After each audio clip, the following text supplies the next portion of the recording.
Kauban na mayong adlaw. Welcome na usab sa atong sinimunang programa dinhi sa Cagayan de Oro City Information Office official Facebook page. Di na makauban ng mga miyembro sa 20th City Council alang usab sa pagpaabot sa ilahang mga nagkadaiyang mga programa, mga inisyatibo o ingon man na mga ordinansa nga may makahatag o kayuhan sa kinatibuk-an nato mga katawhan dinhi sa dakbayan sa Cagayan de Oro. Hindi day si George Bacos gikan City Information Office, ilalom sa administrasyon ni Mayor Rolando Clarix o yun man sa papangulo sab sa atong City Information Officer Miss Ivy S. Guantero. Kunining edisyon sa ato ang inyong konseho karon na ato ang makauban ang ato ang chairman o usab sa mga maabtig nga miyembro sa 20th City Council ug nagdala sa duha ka mga komitiba dinha sa konseho. Atong chairman sa Committee on Environment ug man Committee on Games and Amusement. Kagawad Roger Abaday. Kagawad, welcome sa ato ang programang inyong konseho karon ug imong pagpanimbaya sa atong mga suking tigpaminaw tiglantaw. Salamat kayo George ug salamat usab kang Miss Ivy Guantero, ang atong CEO, manager sa inyong mga kauban, o sa tanang na minaw, nagtanaw karon sa atong programa, ang konseho, inyong konseho karon, o niyasa dato, naminaw sa buban nato, ang kapitan sa Barangay Patag, Barangay Chairman Eric Abaday, o yung kauban, o tanang mga barangay kapitanes sa 80 ka barangay. Ilibin na kayo sa atong landong Mayor Rolando Clarix Oy, Vice Mayor Bibo Rodriguez, o kauban ako sa 20th City Council. Mayong buntag kaninyong tanan. Right, no? Nya malipayon tang nakikauban gid nato karon, no? Si Kagawad Roger Abaday sanglit hilabihan ka busy siya mga schedule murag na insert gyud ni ini ako kay gayunan nga mismo siya mapaabot sa iyang mga gihingusgan dinha sa 20th City Council. So thank you kay ni Kagawad no sa kay gayunan.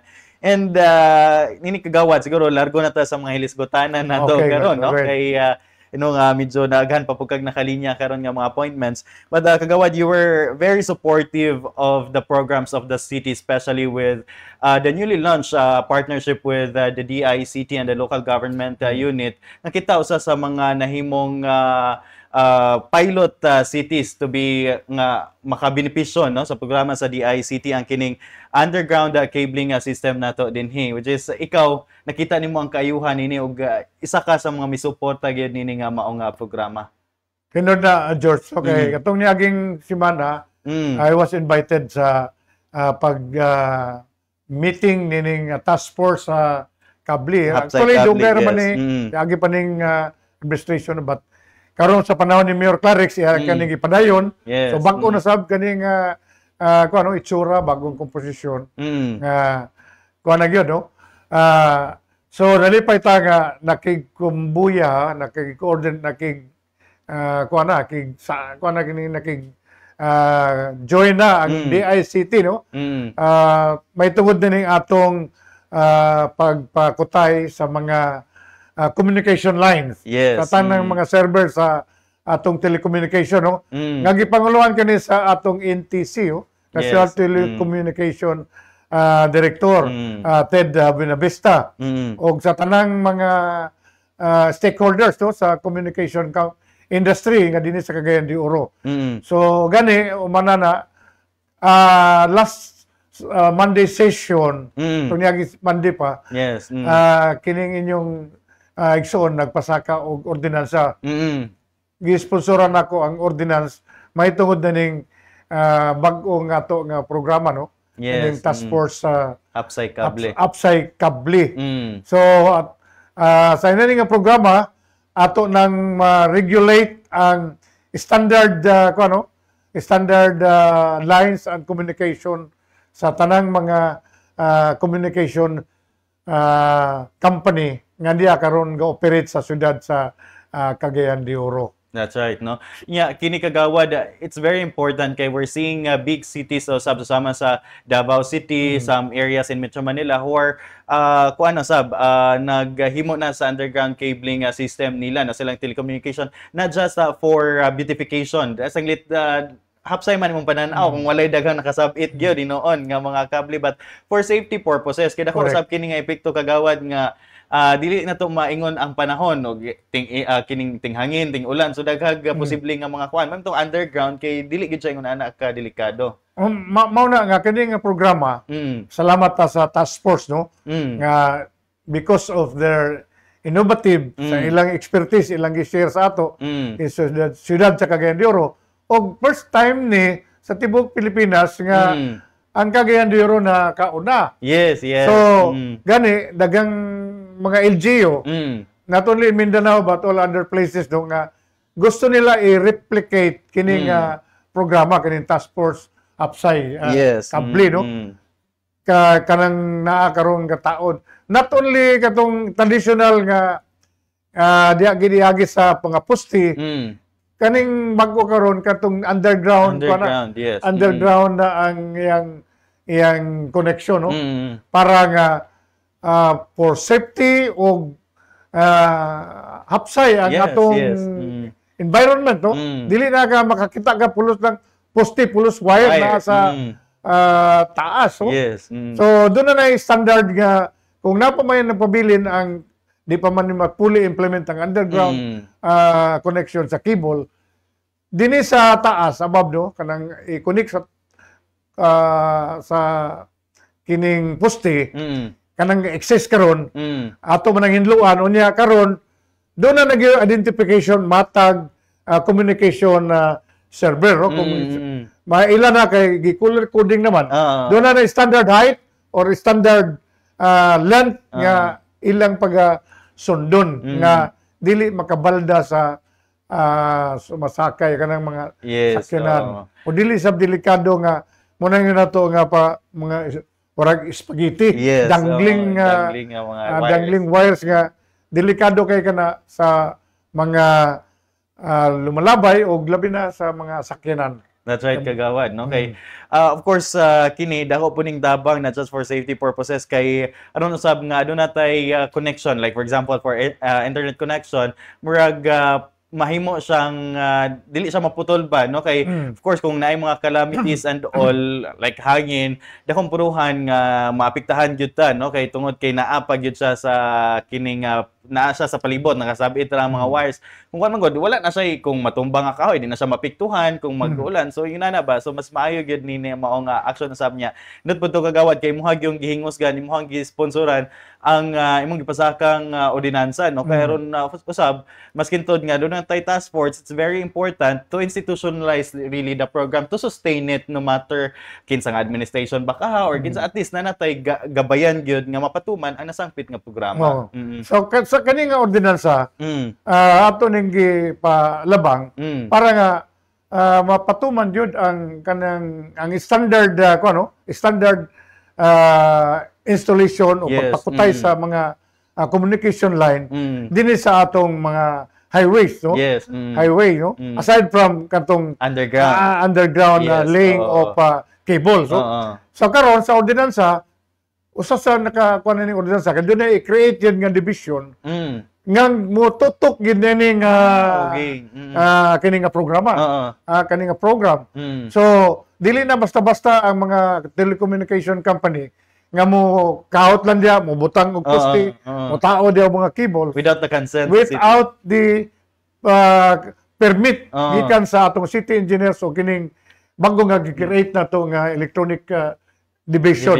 Kinahanglan ibutang na ni expert gid sila sa electronics no para sila ang mututok nini kung unsa gyud ang standard or unsa gyud nga subay gyud sa nga dili gyud maka balda sa atong highway. That's right. No? So muna karon mailan na nato o kinsay tagiyan na nga mga cable wires.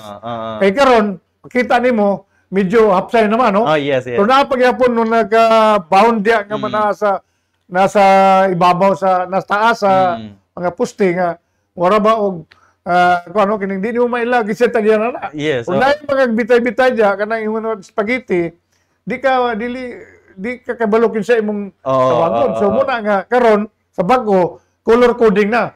Maibawa na kung kinsa ka na nga wire nga gitao diha kay nana may gi-allocate matag communication company nga asa sila mukutay. So muna karon ang usa sa standard policy nga atong ipatuman sa tanang mga communication company nga mosulod dinhi sa atong syudad sa Cagayan de Oro. That's right. Mas nindot kay at least kay mo tagin say mapanubag og kinang adunay mga kalapasan no sa atong standard nga kining imontar unya no na pinagi sa atong ordinansa. So at least dali nato nga matawag ang attention sa maong mga telecommunication companies nga maayo no ayon ang ilahang serbisyo mas standardized usab dinhi sa atuan dakbayan sa Cagayan de Oro ang maong mga lines kay lagi mas nindot gyud kung hapsay mas nindot kung uninterrupted ang mga view no kung aduna siya standard gyud nga gitas on length so mas maayo gyud kay siya nga ordinansa nya aside from this kagawad you're very vocal about kining pag-amping gyud sa kinaiyahan isip chairman sa Committee on Environment niya. Just recently kagawad dinha mismo sa Lawaka sa ato ang 20th City Council mismong ikaw nangusog sa pagpaimbestigar usab sa gingong report nga adunay illegal mining, posible nga illegal mining no dira sa barangay Tumpagon. So gani ikaw imuhag yung kuan nga mag-create og ad hoc committee to really investigate about this matter. So unsay kumusta karon kagawad? Okay, salamat kay George no. Approve na ang katong akong gi-propose nga mag-create og ad hoc committee composed of different agencies. Committees, concerned committees o mga ahensya no sa enforcement agency. Yes. Tungod sa na-incident dito sa Barangay Tumpagon, nag-report ang barangay captain nato nga naay mga ga-operate dito sa illegal mining. Illegal kay wa magi-permit no. Nagkalot sila dito na ilang mga equipment, heavy equipment sa muna nga because of that report atong gipa-imbestigar sa atong committee na muna nga kulang pa man no dili kayo kay wala pa ma-identify ang kinsa tong mga participants. Yes, oo. Na nagbaon na to nga dunay mga kining mga illegal miners na mga connection sa atong mga law enforcement agencies. So kinahanglan ato ginang maimbestigar para nga mahunong kining mga klase nga mga kalihukan kay muna makaguba sa atong kinaayahan atong environment. Although go-operate sila dito atbang sa munisipyo sa Upol, Anlanaw, pero literally mapiktahan ta kay malubog man ang atong suba. So kinahanglan kay napiktahan man ta kinahanglan ato ginang ipahunong imbestigar. So muna karon nga siguro not this week but siguro mga next week ako na i-convene ang ad hoc committee kay i-appeal sa nato George ang kana karong bago na sab incident na cited nga mga illegal miners na sa Barangay Tuburan. Okay. The Barangay Tuburan. Na ilang mga heavy equipments ug na ilang mga himan para sa kanang suyop sa Bulawan. So dili na gid small scale kagawad kay mga dako sa ako na personally sa pag-report gyud sa barangay captain sa Tuburan si Kapitan Yanez, ako gang giyatuan dito na dito ang duha ka bakko, heavy equipment na ilang mga salaan sa grabas, napo ilang placer nga mga makina dako kayo. So dili basta-basta nga mina-mina lang. Okay lang tong mga sala-sala. Okay lang katong mga katawhan lang, yes. Dili kani dagko na. Now, naibaw na ko lately kay gipadtuan man nato sa Task Force Cleanro MGB ug atong kapulisan. Nakita dito nga naay mga heavy equipment pero wala pa sila galihok. Pero ingon sa kapitan, orag muadto ang mag-inspeksyon mga inspektor, hunong. Kung wala na sab, moray paton. Na nato ni bawaan nga wala sila permit gyapon. So usani sa atong tuki sa ad hoc committee kay para mahibaw nato kung kinsa gi-involved nini nga mga illegal nga mga kalihukan. That's right, no? Kay law enforcement, of course, this is in partnership with, kinahanglan din siya partnership no, with the national government and ato ang LGU. Kay LGU kan di maingon ana ka strong ang ato ang mapa-enforce no without the support of our national agencies nga concerned usab niini. We have MGB, no? MGB, nay atong Bureau of Immigration kay usa sa involved ning illegal mining ang financier yon. Chinese national. Okay. So doon na naman nadakpan na to mga Chinese national gani na detain karon na may kaso kini sab nanap po sila gyapon ang financier nila Chinese national gikan daw ni sa Davao. Kaya akong interview ato mga ilang mga painante, mga laborer nila, gikan sila sa Davao, Davao de Oro. So muna gina nga dili ni ginagmay nga activities, kundi dinako nga activities. So muna nga ato gining sutaon kung kinsa gyud nga padagan na ni maila nato ang mga kinsa ni mga personality kay ato gini paundang. That's right. So muna nga atong gipaingusgan nga ma-create yun ang ad hoc committee. But rest assured, no, dinhi sa nga tahas, labi na sa chairmanship ni Kagawad sa Committee on Environment, they're doing their best usab alang usab nini gani si Kagawad ng usog iyahaning gimugna ning ad hoc committee. Of course, kita sa City Council aid raman ta for legislation, we're not for enforcement, but with kining sa ad hoc committee nato, at least we can investigate thoroughly and of course ma-report nato ni siya sa hingtungdang ahensya alang sa pag-facilitate og ingon man paghimo gayud og enforcement nato nini, no. Sa kinahanglan po ni Kagawad with regards to sa ubang mga cases nga dili sa ato ang jurisdiction, na sa ubang jurisdiction pero apil ta maapektahan ini, siguro mas maayo pod nga kining adunay collaboration between the LGUs concerning kay of course kita maapektuhan man gyapon ta kung nasa lang area ang mining, di ba? Kaning sa tuburan karon, bago nga issue, bago nga activities, tuwa sila sa nakasakop gyapon sila sa Municipality of Upol. Okay. Pero dinhi sila gaagi sa ato sa Cagayan de Oro sa tuburan, dinhi nila itabok. So kung inspeksyonon sila sa kung atuon sila sa taga Municipality of Upol, tabok sila sa Cagayan de Oro. Kung kita sa mo inspeksyon, tabok sila. So warag cat and mouse ba na dili ni mahimo nga gaymo lang nang joker ang atong gobyerno. Duha ka munisipyo, labi-labi duha ka munisipyo di kini mabadlong. So muna nga pangayo kay migtabang sa ubang ahensya like Bureau of Immigration, sa NBI, sa PNP o Armed Forces, no? So muna yung member sa task force. So muna nga ato gining tinud-on. Nakadawat ko karon sa Cleanro nga submit nila ilang report. Now ako na isukip uban sa pag-imbestigar tong sa atong pag-unog tuburan nga kaso. Ilabi na nga murag alarming sa Kagawad kay alarming man gyapon kung Filipino national ang mag-operate, pero mas alarming siguro kung national langyaw ba? National sa mga langyaw mo ay kuha o magkuha sa atong natural atong mineral resources, no? Dapat kamo lang dia sa atong pag-on just kabukiran kamo na magsala-sala dia. Now mula gina nga this is a kaning mga tawanan na connection gini. Yes. Kaya nganong maka-operate man. Na dili ni basta-basta nga mga operator, no? Kay heavy equipment, 6 million. Large scale na gyud siya, no? So muna nga ato gining pahingusgan nga kung may mo ma-stop gini. Kung makakuha sila og permit, wala problema. Yes. Pero na illegal pa, wala pa permit. Imagine dako kayong damage or insulto sa atong gobyerno nga mag-operate lang sila di mananghid. That's right. Diba? Okay lang og taga Cagayan de Oro, taga-Upol, pero mga langyaw. So muna nga kinahanglan kita og ahensya like Bureau of Immigration para nga maimbestigar ni kung makasala na sama sa gihimo karon nga nang detain, ikasuhan o kung sabay mga legal remedies nga imutang kanila, no? Yes.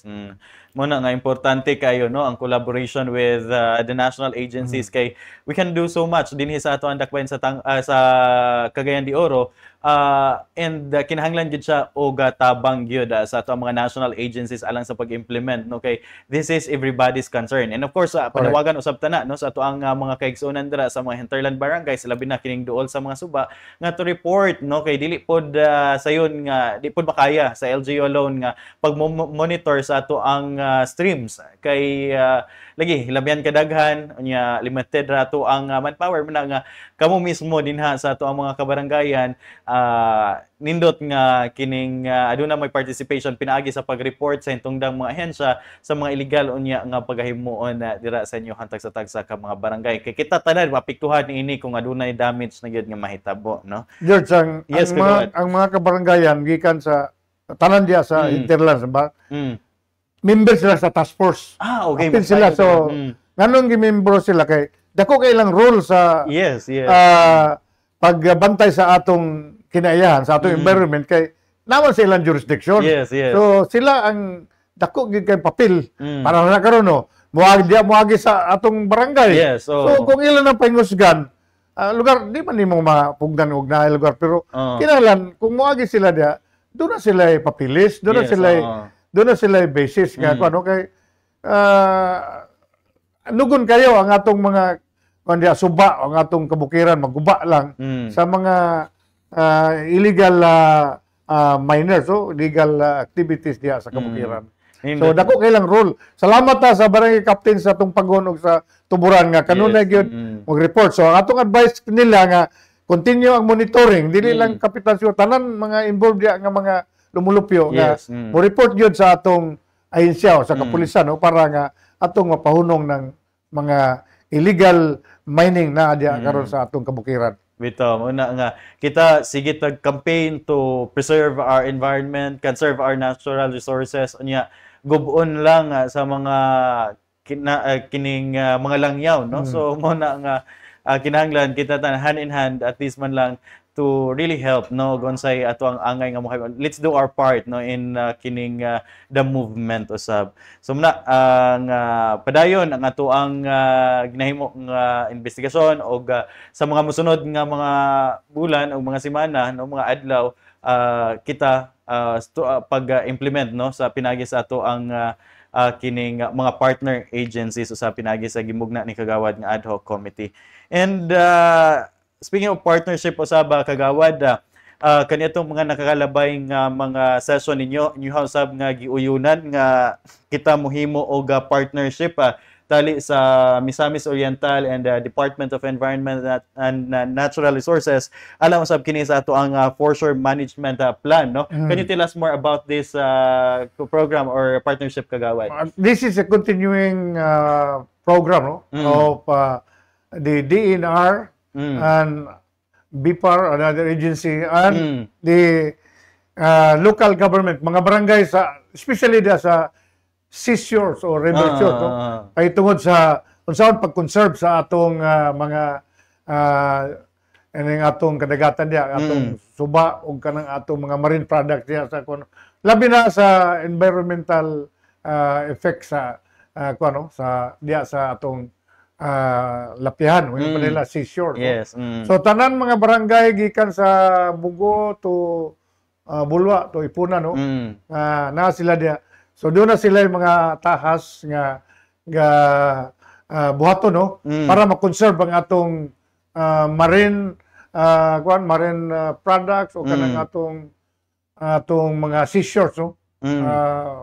Nga mabantayan labi na nga bago lang ang CLEANRO o uban sa atong komitiba nga kanang mga seashores diya gitamnan nato og mga mangrove, bakaw, yes. mangrove no para nga protection sa atong dagat nga dili mahilis Yes. or madugangan sa og pinoyanan ang atong mga marine marine products ato na kanang mga naadya sa dagat no? Yes. So usa na sa proyekto o kining paglimpyo gyud sa atong lapihan kanang atong seashore labi na karon nga famous kayo kani mga plastic kanang mga basura na dia manunggo sa mga kadagano nasa pangpang or lapihan sa kadagatan.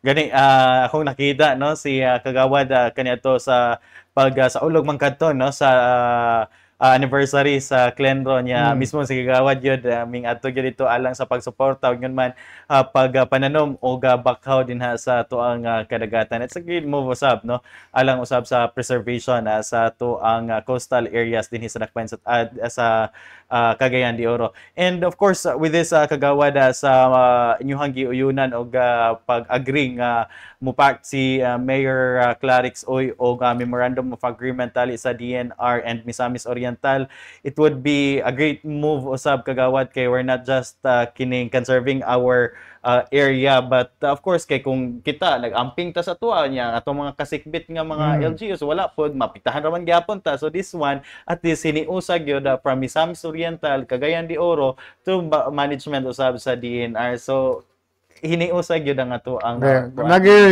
yung pa kurambos or collaboration efforts, no, to conserve our our atong dagat o atong lapihan, atong mga seashore, so pinagi sa pagtimbayayong, no, sa mga kabaranggayan na adya sa dapin sa atong kadagatan. Yes, kay kung ato aning ma-preserve ning ato ang marine biodiversity dinhi sa ato ang dakbayan, of course kita ra man gyapon mga katawhan makabenepisyo niini, no, kay dali ato ang pangita pinagi sa ato ang mga mananagat, so importante kaayo na, no. And of course with this kagawad, aside from that program, usapod ka sa misuporta sa nakalabay nga mga semana sa gipahigan nga Solid Waste Management Barangay Forum, no. Atol kini sa kasaulugan usaba sa ato ang Zero Waste month of 2024. So kumusta ang imuhang ang gipahigan nga forum with our barangay sa kagawad? The other mga 2 weeks ago naman siguro, last month of January, no? Ang mga 80 ka barangay, mga barangay captain o katong ilang mga representatives na doon ay forum dito sa VIP Hotel, no? Yes, yes. So dito ang Cleanro, uban pang mga mga atong mga NGO. So risgutan nag-evaluate ang kahimtang sa atong unsa na samputanan outcome sa atong Solid Waste Management Program nga sa mga kabaranggayan. So dito gipakita sa evaluation sa Cleanro o kung saan ay kahimtang karon, no, sa atong mga kabaranggayan, 80 ka barangay.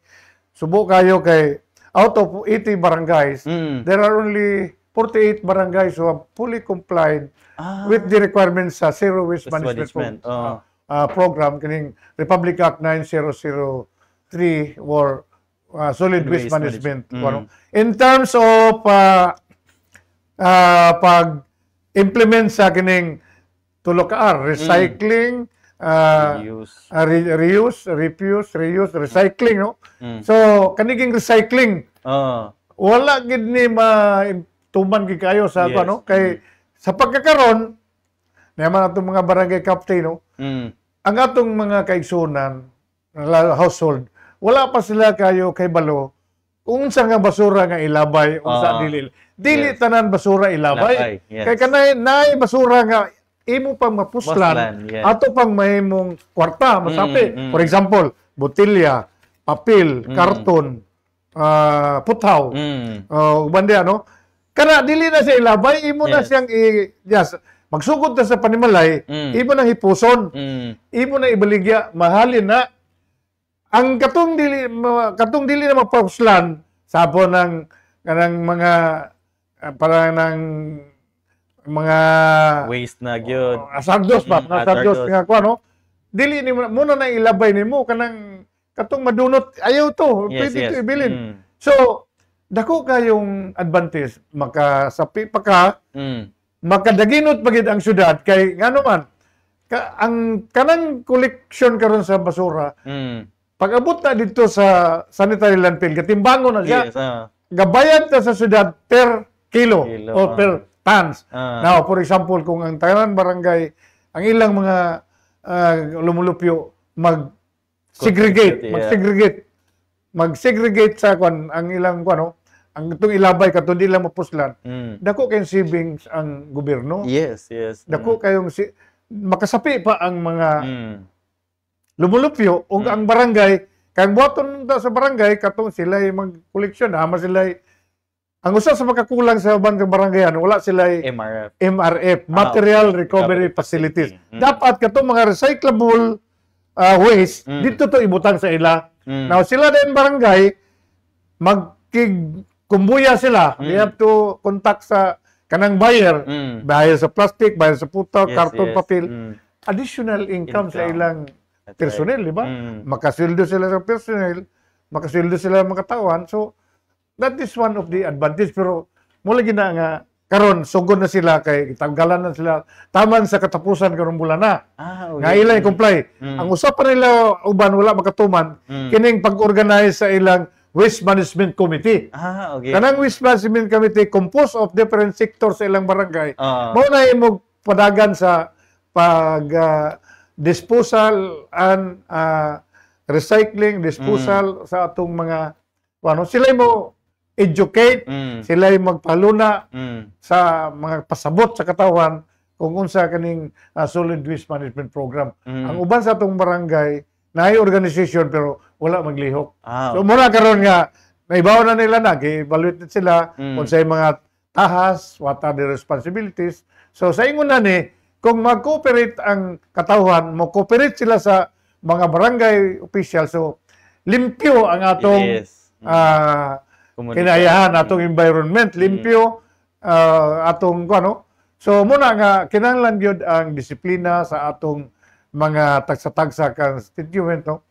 So dili ang mga katawhan dili nila isalig lang sa atong mga opisyal, syudad, mga barangay opisyal kay number one yun, responsibility nato tagsa-tagsa, kita may mubantay sa atong kinabuhi. Ayaw isalig sa lain tao. Kita may mubantay sa atong butang. O kita say mubantay sa atong kahinlo o kanang health and sanitation. Kita maguna dili kay magulat ta kay naay mga government official. No. So muna nga kinahanglan there must be a collaboration between the city, barangay, and the constituent. Mag-uban gini para nga mo lampos sa kaning atong programa, kining solid waste management program. Nationwide ba ni? Dili, balaod ba ni? So, kinahanglan nato yung tumanon, George. So, mas mahinoon with our barangay forum aron usab nga mahibawaan ato sa status no sa ato mga kabarangayan, of course ato ang force gyud ato ang ma-encourage na ato mga barangay officials to really implement the law no nga naa sa ato. Okay, of course importante kayo and pagdasig usab sa ato mga kaigsunan nga dira sa ilahang kaugalingong mga household makuan na daan nanay disiplina daan aron usab nga dinalisod pagpatuman din sa mga barangay. Akong sa epekto sa ilang katong ilang pag meeting sa mga 80 ka barangay. Nanliyok na karon. Ano sila? For example, barangay Kaswagan. Nagpadala na sila karon matag balay, nagpadala na sila mga information mga leaflets, drive, mga leaflets o unsa gyud ilang unsay buhaton sa matag household, pamilya. Nanay ilang padala. So that is one information nga pasabton gyud ang mga tao kay pagkaron wa pagid kasabot ang mga tao nga unsa nga basura ang ilabay o dili ilabay o kanusa ilabay. Nanay schedule ang atong kaning kontraktor sa kanang magkolektor. Nanay oras, nanay adlaw. Pero nganong hugaw mangyapon ang atong mga kadalan tungod kay ato laging batasan labay bisag unsang orasa. Dili watan ninyo mga igsuon kanusa niyo ilabay ang inyong basura. Ayaw sa na ilabay kay ang nahitabo ilabay ninyo sa dili pakoton. Katkaton na sa mga kuan mo nang hugaw. So muna nga karon warag nakita nako nga medyo doon na nay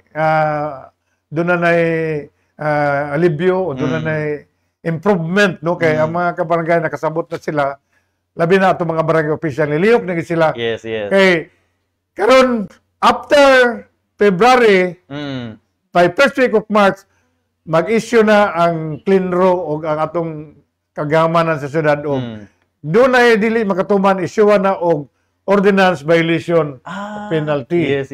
So ang barangay mag-issue po sila, deputize sila, issuean sa nila tong mga lumulupyo diya nga wala makatuman katong mga pasagad lang. So issuean nila permit na doon na multa. As to multa, na gipa-prescribe diya sa atong ordinansa.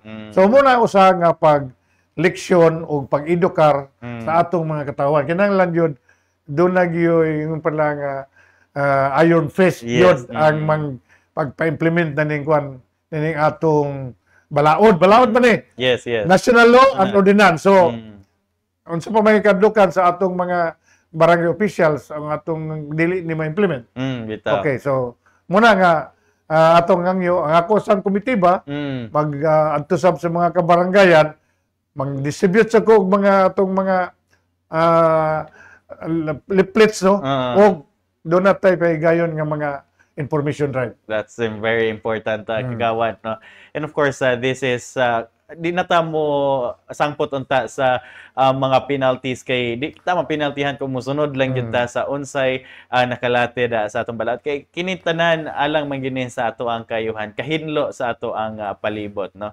And with that kagawad ay no nga murag daghan pa gyud unta kay tag mga hilisgutan na panubalik pa man gini si kagawad sa ato ang inyong konseho karon no, sa mga musunod usab nga mga bulan ali maka-update na usab kita sa ilang mga gihingosgan no, ilabi na sa komitibang gihawiran karon ni kagawad. Ano busy pa kagawad adto pa kay nakalinya nga mga schedules. So at this time imuhang mensahin lamang sa ato ang mga kaigsuonan dinhi sa dakbayan sa Cagayan de Oro. Salamat kayo George, salamat kayo sa kang Ma'am Ivy no, sa imong mga kauban, mga crew dinhi nga gitagaan ta ninyo og panahon aron sab nga ato sang mapadangat, mapahatod sa atong mga listeners, mga barangay official. Dili mga barangay official, tabagin ninyo ang inyong mga barangay official. Tabagin niyo ang syudad sa Cagayan de Oro. Pinagi sa pagtuman sa atong balaod kining solid waste management program. Pag-recycle lang, recycling. Ayaw na ilabay ng basura nga mapumuslan pa, masapi pa. Ang ilabay ninyo katulang dili mapuslan. So, sa ingon na limpyo ang atong kapaligiran, ang atong kinaiyahan. So, salamat kayo sa inyong paminaw. God bless us all.